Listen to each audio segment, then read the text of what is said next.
மழையானாலும் தான் வேலையை பார்க்கறது முடியும், மழையில் நனைஞ்சுக்கிட்டே சம்பாதிக்க முடியும், மழையில் நனைந்து கொண்டே வருமானத்துக்கெல்லாம் நனைய முடியும், மற்ற மனிதர்களுக்காக மழையில் அலைந்து திரிந்து நனைய முடியும்.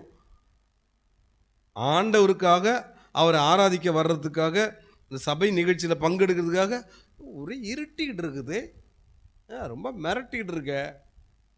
ஏன் வண்டியை விரட்டிக்கிட்டு வந்தா வந்துடலாம்ல, தாங்காரியத்துக்கு மட்டும் அதெல்லாம் பார்த்துக்கலாம். ஆனால் விரட்டிட்டு போயிடுவான், விரட்டிட்டு மழை வர்றதுல நான் விரட்டிட்டு போயிடுவோம். அப்படியே தாங்காரியத்துக்கு கத்தோலிக்க காரியத்துக்கு மட்டும் அப்படியே இன்னும் ஒரு நிமிஷத்துல வந்துடும் போல இருக்கு.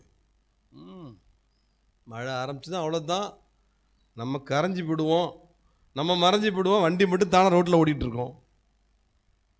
அப்படி நினச்சிக்கிறோம் நம்ம. என்ன சுயநலம்.